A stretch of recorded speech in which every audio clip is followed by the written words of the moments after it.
trip down to Walt Disney World. Large group, lots of stuff. So grab a beverage, grab a snack, and hang out with us for the next 35, 40 minutes.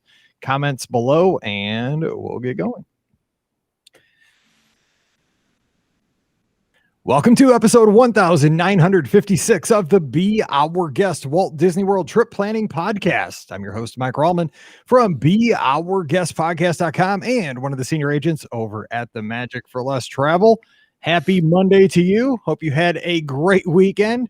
And for those folks listening around the country that are of my persuasion, that was the last weekend without college football. For quite a while. We've made it, man. College football starts this coming weekend. MIZ, SEC. We're going to have a great season this year, and hope your school has a great season as well, unless you're Kansas. Just saying. Or Nebraska. No, I'm just saying that for Wade. He's checking in, I'm sure. So just kidding. So we're going to get talking Disney today, not college football, even though I could do that all day too. And today, it's a Monday. It's Trip Report Day. So we're heading down actually here in St. Louis, down to Arnold, Missouri, down just a little bit south of the Be Our Guest Podcast studios to talk with listener Bob. Bob, what's going on? Oh, not much, Mike. How's it going this evening? It's going great, man. It has been hot here in terrible today. It was crazy hot today. Let me ask you this: you're a fireman. You work with fire company down there. So when it's hot like this, is that a busy time for you because of lots of exhaustion calls and stuff like that? It can be. It very well can be. It just kind of depends. Today, actually, I spent the day at the firehouse today. We had one of our assistant chiefs retired, and we were down there all day. We didn't turn a wheel while they were down there. So it's kind of hit or miss. But when it's hot, it's crazy. Sometimes it's busy, and sometimes it's just miserable to work outside too. So it's this heat can break at any time. Yeah, my dad and my grandpa were both cement masons their whole, their careers, and they worked out. And, I have a bad day working as a travel agent some days. I'm like, oh my gosh, I was like, my fingers are tired, or like my eyes are strained. And then I think about folks that do work outdoors in days like today. I think the heat index was about 110. And, I think of everybody that's out there. It's gotta be tough. So thanks for being out there. We sure appreciate it. No, it's my pleasure. Really is. So. Any quick tips, though, for folks that are going down when it's hot at Walt Disney World? I mean, have you seen things that people don't think about that maybe could keep them a little bit safer? The thing that just kind of, you don't think about it. Like, we were down in June this year. We were down there in June, and it was hot when we were down there. And, the misting fans, whether you love them or hate them, they really do work. We had one of the girls in our group was using one of those, and it was nice because every once in a while you'd get that little bit of extra spray. But man, you just got to drink water, and sometimes I know the water down there isn't the best, but it is it's important to drink some water. That's for sure. Stay hydrated. Yeah, Mallory's always saying, I can't drink the Florida water. I'm like, drink the Florida water. It's fine. It tastes like Disney. Buy some additive to it to knock the taste off something. But yeah, you just got to drink it. It's crazy. All right. Well, let's hop into your trip. You said you guys were down in June. So actually, before we get into your trip, I almost missed it here. I'm kind of off my game today. So we're gonna make it through this. But give us your backstory. Why are you a Disney fan? You're here in Missouri. So where's that connection? It's kind of a weird story. So back in the 70s, mom and dad took me down, and probably mom and I were talking about it yesterday. We think it was like 77 or 78. We went down there for our first official trip, if you will. And I don't remember much about it except that we did camp at Fort Wilderness, and it was one of those things that I always kind of liked Disney growing up and everything else, but that was our one trip down there. And then when my daughter turned 5 10 years or so ago, we decided we were going to take her down there, and started listening to your podcast, WDW Today at the time, all of that stuff. And it kind of grew from there. And then since, we took her, we've gone a couple other times. And this last trip, it was just spur of the moment type. I say spur of the moment, but it was one of those things that it wasn't really planned, because we had went in 2018 and we were going to leave some space there, and it just kind of fell together, and it was worth it. It's definitely worth it. It's just one of those things, I get stuff like my mom, you can see my Viewmaster here in the back that she picked up at some antique mall the other day. So my mom's feeding the addiction on certain things, that's for sure. So, and that's what we do here on the show. I mean, it's like, it's terrible because like I'll talk to you and I'm like, okay, I got to take a group now. I got to figure out who my. But the thing is, now that I've had the podcast for long enough, when I'm down there, I'm never by myself. There's always either it's race weekend. There's hundreds of us around. Gardeners, the Foresters. We got all kinds of folks. Griffiths. So we travel around. But real quick before we hop into the trip, because I want to get into this, but 50th anniversary is coming up. I've been asking everybody, you get to bring back one thing from the past: a parade, a resort, a restaurant, an attraction, a promotion. What are you bringing back? I don't know. That's like you said, it's one of those things. And I like some of the classic stuff that I wish I'd had an opportunity to see or remember some of that stuff from the 70s, some of the early Epcot stuff. You hear about it, but those are the things that I all of a sudden have started looking at is the nostalgia stuff, whether it be Disney, other stuff also. And that's where it's at. I think just kind of going back to that 1970s, early 80s stuff and seeing what that was like and what the parks were like back there. And because I didn't have an opportunity to live that. And that's what interests me a lot. That's exactly my story. Cause I'm a huge fan of like Wedway Radio stuff that when they, eight, nine, everybody, and stuff, and they do these history shows, and even Len and Jim Hill are talking about things, like back in Disneyland in the 60s, when people were, they dressed up to go to the theme park, and you got to have it just had to have been a different overall experience, because I didn't really get to experience it until like the late 90s. So I'm the same way. I look back at things nostalgically that I have no direct connection to. I just wish I would. It's weird. Absolutely. And that was the thing is mom was looking for some pictures from that trip because I've been asking her for them and she can't find them yet. And it's just crazy because, I've got pulled up here, who knows how many hundreds of pictures we took. And we probably took, down there with the family in 1970, we probably took 24 photos. And that's right. But I mean, back then, because I remember I got a little cheap camera when I was in elementary school. You had to, when you push the button, man, that was like a $2.50 commitment, by the time it was a commitment. That's for sure. So that was, but those are the things I don't know. It's the nostalgia of all that and what it was like and what that whole time period to me is just kind of an interesting era. So, that would be it. Good stuff. Okay, so you said this trip kind of came together last minute. You were down in June.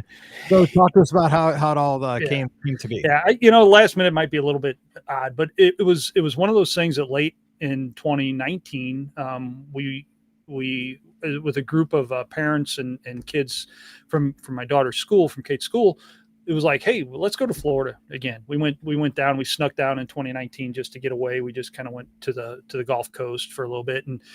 That group had a good time and they're like, okay, well, we were thinking about going to, one of the families was like, well, we were thinking of going to Disney, and everybody was like, okay. So late last year, early this year, we put a group together and ended up being a group, 4 families, 3 families, 11 total in the group. And it started out and it worked out well. And at that time they were booking the buy 3 days, get the 2 days extra park tickets or whatever that promo was going on. And it just, like I said, it just kind of fell together and we didn't all travel together, but we all kind of ended up meeting there after some came in a day or two, or we came in and we did Disney math and booked an extra hotel room for a night and got an extra park day and all that kind of stuff. But it worked out. And that was a group of 4 15-year-olds, the adults, and then a 13-year-old. Just kind of went down there, met up and spent 3 pretty busy days in the park as a group of 11. And it was fun. It truly was fun. So talk to us about your accommodations. Where'd you stay and what did you think? How did it work out for your, I don't know if everybody stayed in the same hotel, but how did it work out? It actually worked out well. We all stayed at Pop Century, got a nice room in the 70s there. Nice preferred room in the 70s. We ended up actually all 3 rooms in a row. So that worked out for the kids. They were able to meet up and disappear wherever they went. And, it allowed the adults to kind of keep an eye on as we needed to and just kind of go about our merry way. But it did, like I said, it really worked out well that we all got stuck right there close to each other in the 70s. Pop is a place that we've gone there twice now. We've stayed at Pop and I love it. Skyliner access was great. The food court in June wasn't. They still have that limited menu, so it's like hamburger or chicken, and Yeah. and Which that's all my girls eat. So I mean, other than me, everybody was happy. I'm like, I need a little variety, put some little Mexican or something in that menu. But yeah, I get it. And we did. We were the one night we came back. Might have been the night I don't remember. It was one of the nights we were sitting there at Pedals. The kids were in the pool. We were sitting at Pedals, and we ordered some pizza. The kids weren't hungry, of course, when we ordered pizza, but we ordered some pizza from Flippers, and then they all piled on, and we ended up having to get Domino's for the kids and Flippers for the rest of us. I mean, off my Flippers, get away! You didn't want it. You said you weren't hungry. That's exactly what happened. They weren't hungry. We had drinks and Flippers coming for the adults, and then all of a sudden we had to order Domino's. So, but it happened. But it's a nice resort. It is everything that I think. If you need, you're going down on that budget, and it's everything was right there. Everything was great, clean. We were there one day. We had the mask mandate, and they dropped it. Our second day we were there, so we didn't have to wear them inside or any of that. So it worked out real well with even with that. So yeah, I was down in that kind of little. That little sweet spot that we had this summer too, where there was no masks except for on the transportation was it. And I'll be honest, I wear them where people tell me to wear them because that's the rules. And if I don't have to wear them and I feel comfortable, I don't. And it worked out well for me. So it was a good time to be there. So what did you think about that? Because you took a larger group down this summer. Some people were, I was fine because, I felt I've been doing things, I still work. I go out, for sports and everything. So everybody's got a different comfort level, I guess. Yeah, and this group of families has been that way since the beginning of the pandemic situation last March. It's all soccer families, all friends of my daughters through soccer. So we've been going to tournaments, we've been doing games. We were like you. If I need to wear it because that's what you want me to do, we'll wear the mask. It was just, it was nice. The first day we went down, it was just my family, and we went to Animal Kingdom, and that was the day that it was masks in the park, in lines, the whole thing. And it was, I don't want to say it was miserable, but it was not real pleasant because it was warm and humid, and we did catch those afternoon showers while we were down there. So it was just real humid. But after that, being able to kind of not worry about it unless you're on the bus or on the Skyliner. It was kind of refreshing, and the crowds really weren't too bad yet. I think I sent you the one picture of the hub, and that was taken like at 12:30 on the whatever day. I think it was like a Thursday, and it was plenty of room for everybody. It wasn't real crowded. The crowds hadn't really ramped up yet, so it was nice. We got in there on the front side of that. So. That's a great picture. Actually, I'm looking at it right now. And is that one of those ones that was the animated one that kind of, because I'm saying, did you get like your kid to climb up on top of Casey? No, that was one of those magic shots. And it like I said, you can see that it's like at 12:30 on a weekday, and that place, there was like hardly anybody there. And it was funny because you guys were down not that long after that when the fireworks started back up, and it was packed. So it was it didn't feel crowded during the days, but obviously everybody was there to see the fireworks. But it was what it is. It was great. It was fine. Let's just say that. So okay. Talk to us though about times in the theme parks when you have, these 15-year-olds and this, preteen and you got the adults, and you're trying to get around to do as much as you can. Cause I don't know if we talked about this at the top, but you guys did Walt Disney World. You also did some Universal. You did some beach time. So you kind of did some beach time. Yeah. It was a 2-week blowout. The thing that, and I was one of these people when we went into planning it, we went with a group of individuals, as these families, and like I think I was the party planner of the group, and I was going in expecting that the teenage kids would just go their merry ways, and we'd tell them to be back at 1:00 and meet us for lunch here or whatever the case may be, and that we figured that would be the best way to do it. And the first day we were in the parks, we were in Magic Kingdom, and it was like, okay, Kate, what do you guys want to do? Well, what do you guys want to do? So it was like they stayed with us the whole time.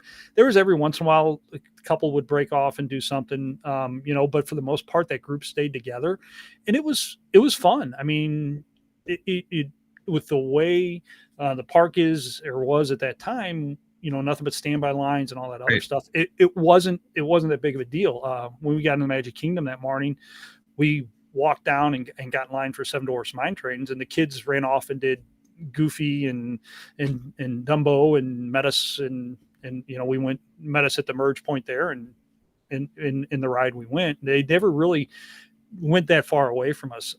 It was great. Some of the things that just kind of like in that Magic Kingdom day that we ran into a little snafu with that kind of a larger group, was trying to get everybody to figure out what they wanted to do for meals. Because we really didn't do, we did have one advanced dining reservation for just my family, but it was like, okay, what are we going to do? Quick service rise? Where does everybody, that was a little bit of a challenge at times. And finally it was just somebody would say, okay, we're going here. And everybody would mobile order and go.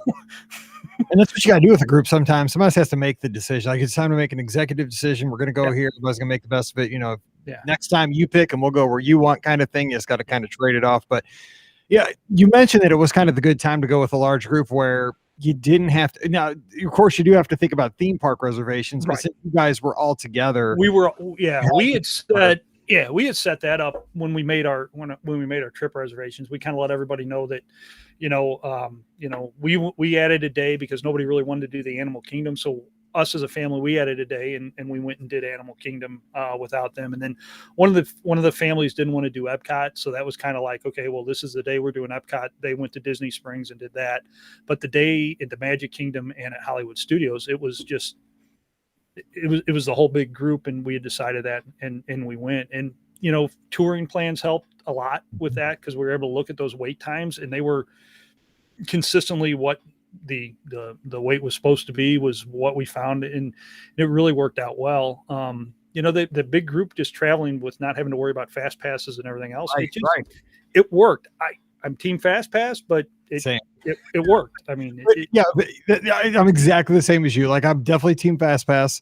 I'm still processing the whole genie stuff and the lightning. Yeah. I mean, it's like just one of those things. Like, I'm comfortable with how the stuff worked. I'm an old dog. I'm going to learn the new trick somehow, but I'm an old dog, so we'll figure it out. But you're right. I mean, with that group and not having to worry about, okay, you got a fast pass for Seven Dwarfs Mine Train, but now they have one for Pirates. We'll meet up in the. You didn't have to worry about that. You could just kind of go on the fly, and is something popped up, hey, let's do it. That's what I really like about that this time right now. Yeah, and it really worked, because like we got off Seven Dwarfs Mine Train, and we walked by, and there was a couple people that wanted to go ride Winnie the Pooh, and there were a couple people that wanted to go do the Tomorrowland Speedway. So the group split and came back together. I mean, it just. The ones that wanted to do that did that, and the ones that didn't, we did the other things, and we rolled right on through everything, not really hitting. We really didn't hit too many roadblocks with that. The one thing that kind of threw a little bit of a monkey wrench in was when we went to when we went to Hollywood Studios, was our boarding passes. That's what I was going to ask about. Yeah. So none of the families got anything at the 7:00 drop. One of my devices connected, and then the app locked up, but it wasn't going to be enough that I was going to complain or anything, because nobody else got anything. So it was like, it wasn't a big deal, but all three of us got something at the 1:00 drop, but they were all at different times. It was, this family had it here, we had it there. And one of the other families had one of the standby boarding groups that I can't remember if it actually got called or not. They ended up going back a little early to their daughter wanted to swim. So they ended up leaving the park a little early, but that was the only thing that was really just kind of, it's a roll of the dice. What are you going to get? What are you not going to get? But yeah, we were lucky that we all were able to get something at that 1:00, and, well worth it. One day, 2 shots, and totally. And it made it work. Love the ride. We did get caught in a shutdown with it. We had to sit there for about 20 minutes while they reset. We were right in the middle of it. So it was like, and we was later in the day. So it was like, do we want to come back? Do we want to?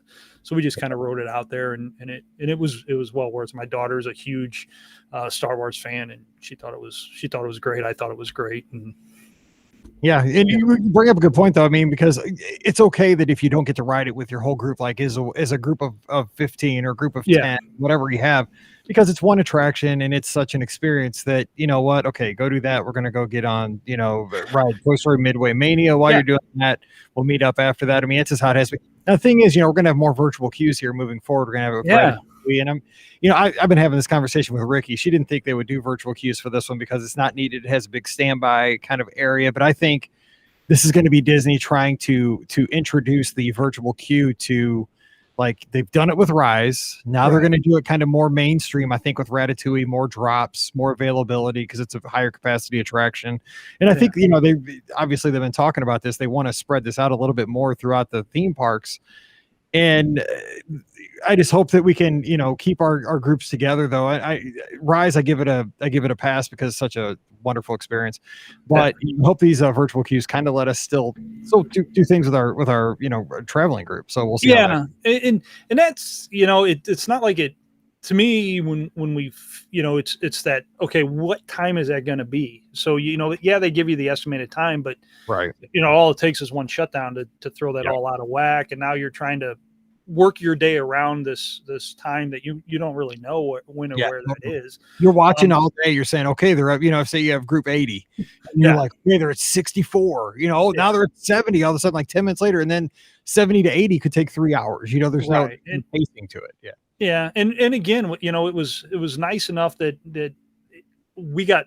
I don't want to say we got fortunate. We got fortunate. We got boarding group, and we were fortunate that it was towards the end of the day. But I think Harley, I think they closed at like 8:00 that night or whatever. So it was towards the end of the evening. So some of them wanted to go back and just go swimming. Some of them, we were able to kind of split up for that little bit, and then we all came back together at the hotel when we all got done, and we're able to enjoy the rest of the evening with that. The park hours didn't really affect much, I don't think. We did not do midday breaks or anything, so that kind of helped with at the end of the evening. Everybody was just able to kind of split off and go their merry way. The one thing is we had like 6 or 7 at Savi's workshop in a big group. So we had like half of that workshop build lightsabers, and that was interesting with that group dynamic too, because with the number of people we had building, everybody in the group was able to even go in and watch that get done, which was kind of fun. And that's because you sent me some pictures when you got back when we scheduled this recording. So obviously that picture jumps out just because of how dramatic it looks with the dark room and the lightsabers lit up and everybody kind of glowing from the color of their lightsabers. So because I still haven't done this, because I'm still scared that I go down on these solo trips.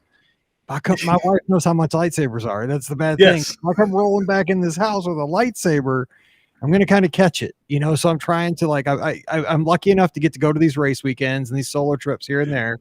Right. I know I don't look smart, but I'm smart enough to know I probably shouldn't roll on with a $200 lightsaber because my wife will kill me.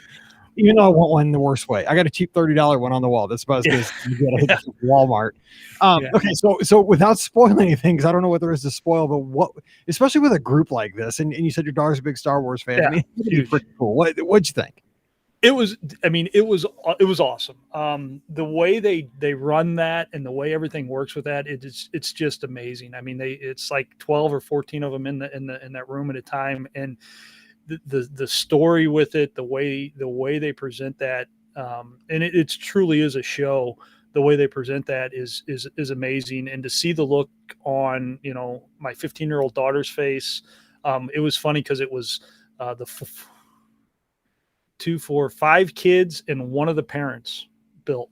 So the 6 of them were in there, and to see the looks on all of their faces when they light up, they turn on their lightsabers, they light up, it was awesome. It was an absolute awesome sight. They all had fun. They all spent the next hour getting new kyber crystals and doing the whole thing. Some of the parents were getting some of the moms were getting a little upset that it was taking so long, and we had to push them through. But I mean, it was amazing. It was truly amazing to see the look on my daughter's face, because she going into it, she's like, I want a lightsaber. I'm like, okay, whatever, save money, you'll get a lightsaber, thinking she wouldn't knowing good and well that we would pay for it, but Yeah. but wanted to see her go ahead and raise that money, and she did. She ended up saving Christmas money, birthday money, you name it, she saved it. But it was an awesome sight, and all the kids enjoyed it, and they're still. I don't want to say they're still playing with them, but they still get together and change their kyber crystals. And I always ask everybody, like, okay, where is the lightsaber now? Is it like hanging on the wall? Is it, when you get home, like, I'm like, okay, it'd be so cool. The thing I want to do is walk onto the plane with a lightsaber, because every flight home, somebody's got a lightsaber, and I'm like, that is the baddest thing to walk on an airplane with, is a lightsaber. Yeah, we when we got done, we ended up, like I said, we were in Disney, and then we went to Universal, and then we went to Treasure Island over in the Gulf Coast there, and we flew home out of Tampa, and we cleared TSA with everything, and we're sitting there waiting for our flight, and the TSA agent that had checked my daughter as she went through, he came over and he goes, "Okay, I got to see it," and she's like, "What?" He's like, "I got to see it." So she opened it up for him. He pulled it out as much as he knew that he could pull it out without causing all kinds of problems with TSA in the airport. But he looked at it and he's like, "Okay, how cool is it?" And she was really excited to be able to tell him all about it. And he's like, "I got to get over there and do it." And he just hadn't gotten a chance to do it though. But it is really neat. I wouldn't, if you're worried about trying to get it home, the case that they give you that thing in, it's a padded case. It ain't. You're not having any issues with it getting it on the plane, or you shouldn't have any issues with it breaking on the way home. It's nice. And right now, again, we were talking before we started recording, we're kind of getting prepared to move. So it's still in its case, but she's got it figured out when she does get her new bedroom where it's gonna hang. I have that mounted right here in the studio. I mean, like right there. I'd be glowing every time I record a show. So yeah, someday I'm going to get one. The thing is, too, I was thinking about this. It's even a badder thing to take that thing and fly out of an airport other than MCO, because everybody's used to. Everybody's walking around with lightsabers at MCO. You go out to Tampa, hey man, it's not as common. Well, and that was. I don't want to say it was a concern, but that was one of those things that we really check the TS. It's funny because if you check the TSA's website, it says right there, lightsabers are okay to travel on the airplane. So it's 2021, man. What world are we living in? So it was good. It was fun. That was an experience. I was on the fence about it.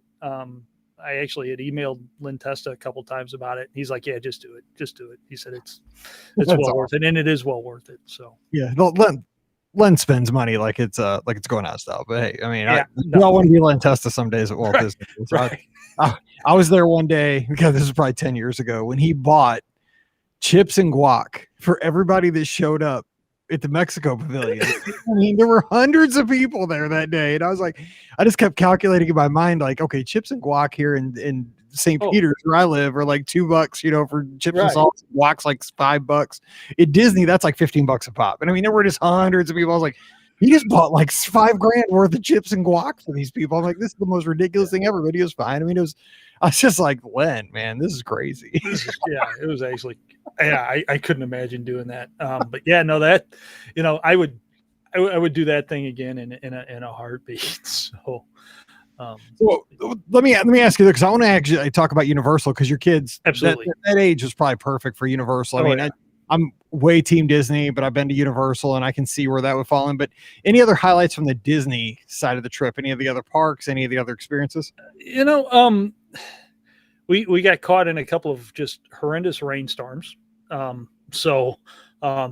was nuts. We were in Epcot, waiting in line not for chips and salsa, but for margaritas and tacos, and got caught in just a couple of horrendous rainstorms there. But it wasn't bad. The weather was what the weather was. We had a couple of days of rain, and again, waiting in line for the Haunted Mansion, we caught a big rainstorm. The kids really enjoyed everything that they did. If you ask them what some of their favorites were, it would range anywhere from they really loved Pirates. A lot of the kids really loved Pirates, which was kind of odd. I thought that was a little odd. And Haunted Mansion, they ate up the Haunted Mansion. That was one of the big highlights of the trip there too. And everything. Mickey and Minnie's Runaway Railroad was a great one. That was, if Ratatouille is anything similar to that, I can't wait to get on that. We really did enjoy Mickey and Minnie's too.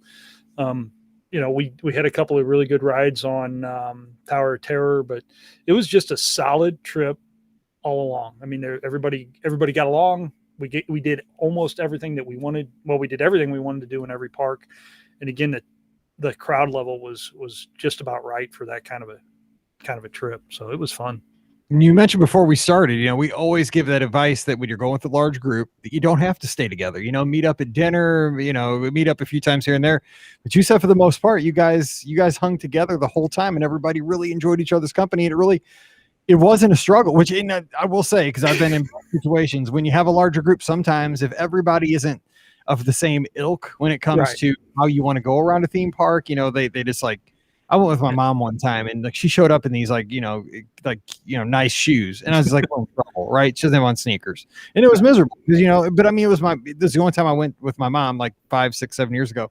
So she ended up going with my sister. We met up for dinner, and it worked out better that way because that's not how I see it. But it sounds like you had the kind of right dynamics in your group that everybody was on the same page. Yeah, and that's the big thing is that group dynamic. Those the 5 15-year-olds, they go to school together, they play soccer together, the boys play together on a team, and the girls play together on a team, and they all get along. The families all get along wonderfully. We don't have any of that. There were some times if you would talk to my wife, she would tell you that she could tell I was getting a little frustrated, but it was that everybody wanted to do something, but nobody wanted to kind of take charge and move the group forward.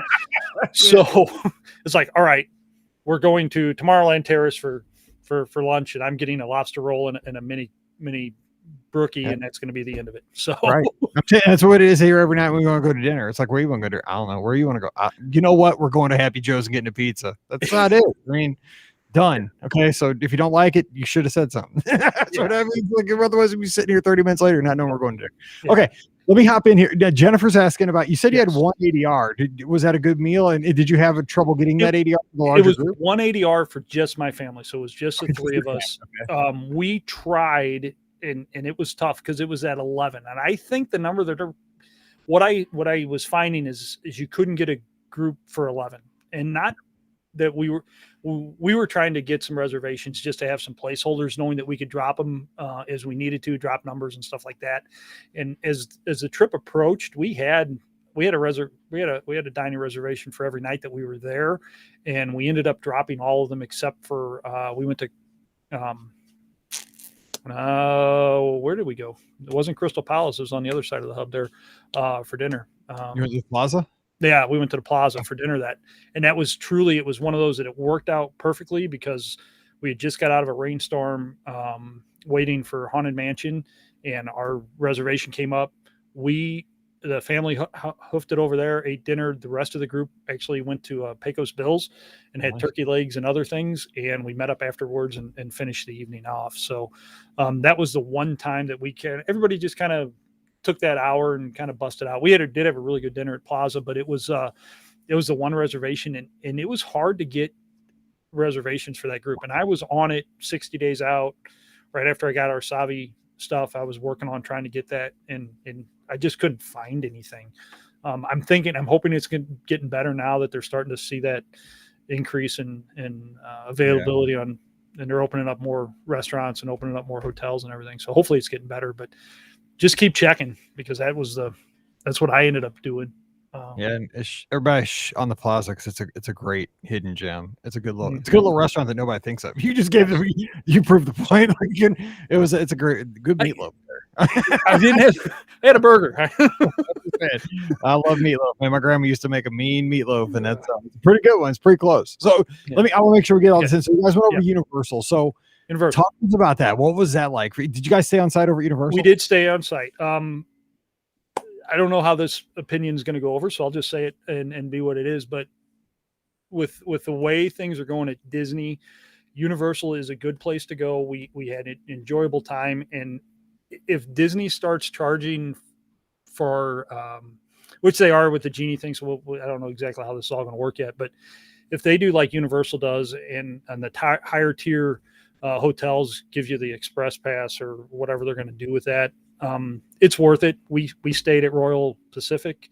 Nice. We upgraded to the higher, nicer hotel.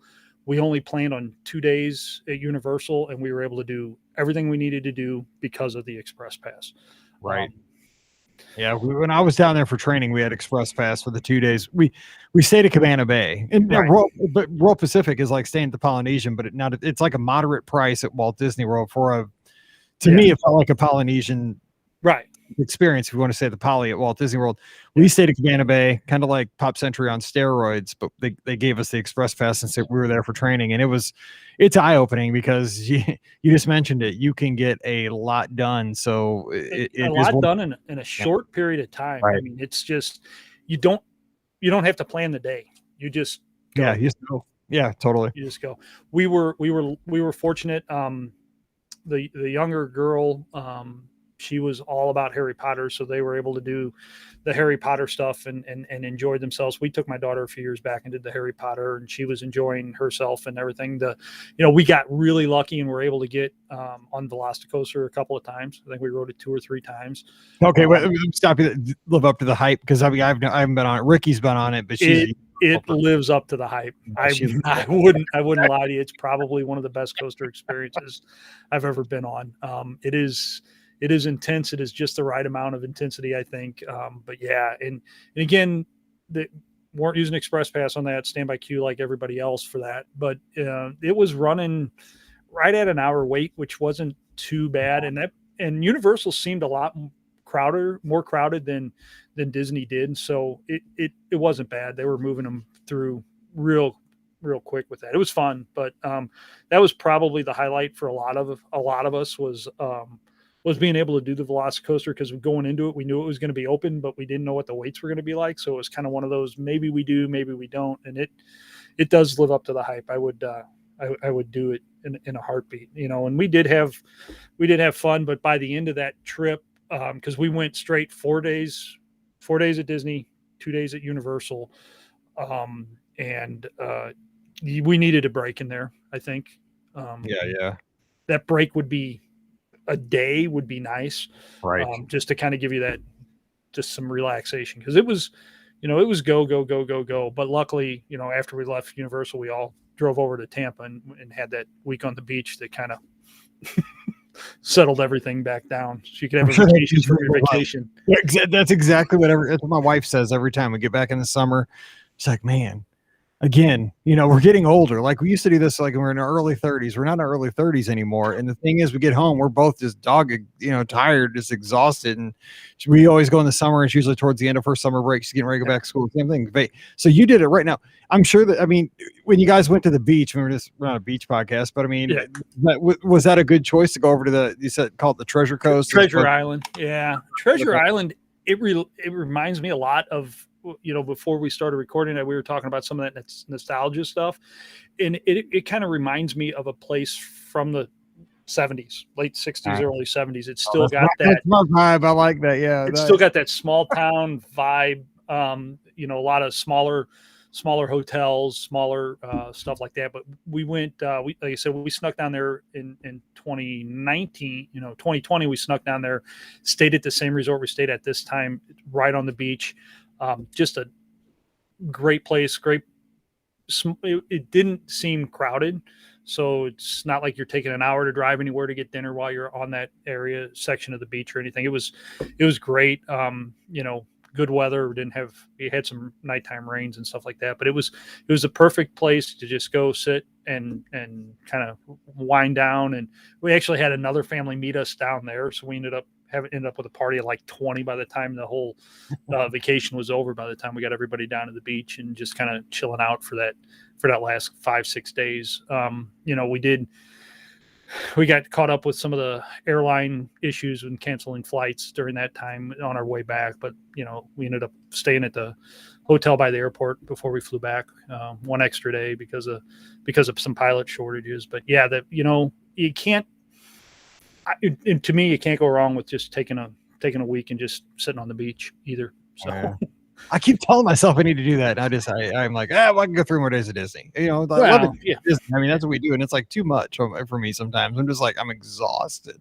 Yeah. And I would kind of, I know you're a Space Coast kind of guy. I would like to get over there because I think it would have the same kind of vibe as at Cocoa Beach. It does. Just kind of laid back, relaxed. And that's, I'd like to try that sometime, but everybody seems pretty happy going the other way. I'm sure that for the vacation aspect, probably the Gulf Coast is better.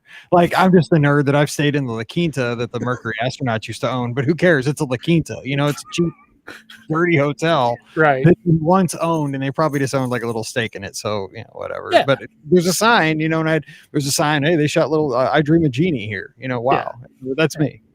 So, and that's the thing is with the big thing and is just a group dynamic, everybody having a good time, getting along, whether it was at Disney, Universal, we just melded. Everybody gets along, and we're still like, we went out to dinner a couple of weeks ago with that same group after a preview for some high school activity stuff, and it's fun. I mean, we enjoy that group, and I think there's already talk of doing something next year. I don't know what that's going to look like, but it's fun to travel with the big group. Now, again, like you said, if the groups work well, they work well. If they don't, it could probably be a nightmare, I would imagine.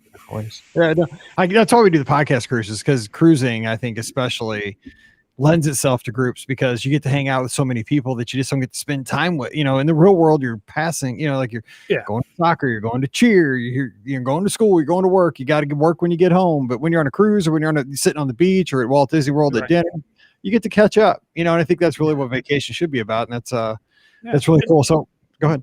And I was going to say, and that was what was nice about a couple of the nights, one night at Disney and one night at Universal. We got back, the kids were in the pool. We were sitting at either the pool bar at either at Pop Century or Royal Pacific there, and we just were talking and conversing, and like you're sitting in somebody's backyard almost. Finally.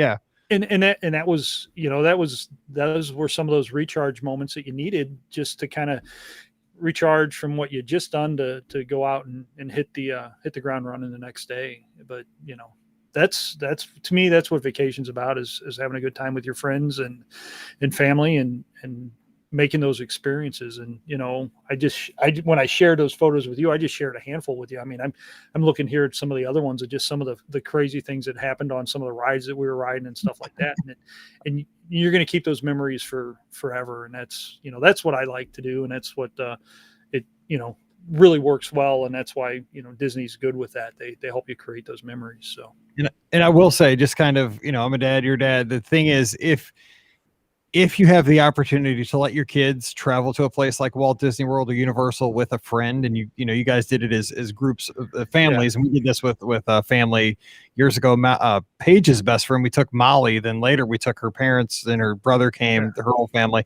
And the thing is, Walt Disney World's awesome with just your core family, but when they get to take a friend, Mallory took her friend from cheer this summer, and of course Paige took Molly way back in the day. It's one of those things they'll never ever forget. When you get to go to a place like that and make memories, not only with your family, but with your best friends. Yeah, I'm sure because that's gonna be something that's gonna bond them as friends too. That's pretty cool. Yeah, no, it was an all around great trip. I would do it again in a heartbeat, and I think everybody else would too. I hope. I think everybody else had fun. Yeah, that's what we're hoping. Great trip report, and thanks for sharing the pictures, because I'm telling you, those Savis pictures just got me wanting a lightsaber pretty badly. Do like my daughter, save your Christmas money, save your birthday money, and you'll get one. I've got that Disney Visa rewards points. I got enough to cover a lightsaber, but I want to put that towards a cruise. But see, here we go. Now that's my play money. So it's that Disney math stuff, right? I did the same thing this summer. We added one night on the Pop Century before we were staying at Caribbean Beach, and then that hurricane was supposed to hit Hurricane Elsa. And when it was named Elsa, I'm like, that thing is bound and determined to hit Orlando. It's called Elsa. So we had a second night at Pop Century. Then we got like a light wind. I mean, you have bigger hurricanes in St. Peters, Missouri, than we have. As I say, we've had some stronger winds than that one just in the past couple of weeks down here. So exactly. Well, Bob, thanks so much for taking the time, starting the week with us here on the show. I sure appreciate you sharing this trip with us. A lot of fun. Thanks for letting me come on, Mike. Anytime. We'll talk after your next trip too. So all right, sounds good. Okay. Don't forget, today's show brought to you by the Magic for Less Travel. Check them out for your Disney trip planning needs. They'll take great care of you from the time that you are ready to plan that trip. They've got great trip planning tools till the time you get back. You need anything, they're there for you, getting the best price possible on any Disney vacation. Walt Disney World, Disneyland, Disney Cruise Line, just got back from the dream. Pretty awesome. And Adventures by Disney. We also do Universal. So check them out today over at themagicforless.com. Please also use our Amazon affiliate link, beourguestpodcast.com/Amazon. One extra click means a lot to us, beourguestpodcast.com/Amazon.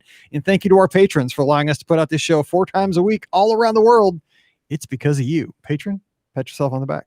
If you'd like to become a patron yourself and get the extra show every Thursday called Mike in the Midwest, which Bob could relate to because it's all stories about growing up here in Missouri, and we do crazy stuff like eat ooey gooey butter cake and all kinds of fun stuff.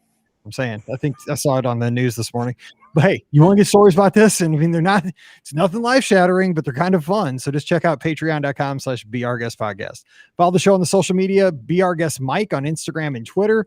Be Our Guest Pod is on Instagram. Ricky runs that account. And of course, you can subscribe to the show on Facebook and YouTube and join us every Sunday night, 7:00 Eastern, 6:00 Central. Scott joins me and we take your calls about all things Disney. All right, time to get out of here and let you get out the door and head down to work or to school or whatever you have to do today. Make it a great one. So for Bob, I'm Mike, wishing you a happy Monday. Time to get back to work, and we'll see you real soon. Good stuff. That was a good show. Nice. Thanks, Mike. All right, I go chase Mallory. That's my life. Well, have fun with that. Yes, because she does all-star cheer, which is like competitive cheer. Now Right. she's cheering for the Junior Vikings, which is the Francis Howell Yeah. middle school thing. So that's in New Melly. You know where New Melly is, right? Yes, I know where New Melly is. Holy. It's nowhere near where you're at. Well, it isn't too far. Like it used to. I thought New Melly was like in Jefferson City, like before we moved here. Yeah. But that's where all the Howell Oh. team practice because there's no rules in New Melly. Like but last year they could play football with no masks and all that stuff. It's crazy. It's crazy. So, Yeah. New Melly it is. Down the road and out there. All right. Well, hey, Bob, take care, and I appreciate your time. Hey, no problem. Thank you, Mike. All right. Talk to you soon. Okay. Bye-bye. Bye.